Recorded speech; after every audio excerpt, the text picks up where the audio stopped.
শ্রীকৃষ্ণের চরণে কটি তুলসী পাতা দেবেন এবং সেই তুলসী পাতা কি করবেন? 3টি অবশ্যই তুলসী পাতা চরণে দাও, 3টির অধিকও দিতে পারো। চন্দন সহযোগে শ্রীকৃষ্ণের চরণে 3টি তুলসী পাতা দাও এবং সেই তুলসী পাতা সন্ধেবেলা তুলে নিয়ে প্রত্যেকে একটু একটু করে গ্রহণ করো, তাহলে সমস্ত রোগ দূর হয়ে গৃহে শান্তি বজায় থাকবে। শ্রীকৃষ্ণের কৃপায় কোনো রকম অশান্তি থাকবে না।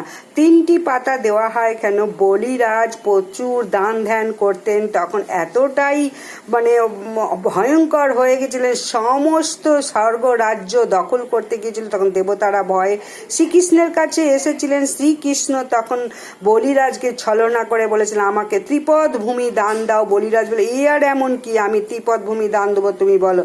তখন 1 পা পৃথিবীতে, 1 পা স্বর্গে আর 1 পা বলির মাথায় দিল।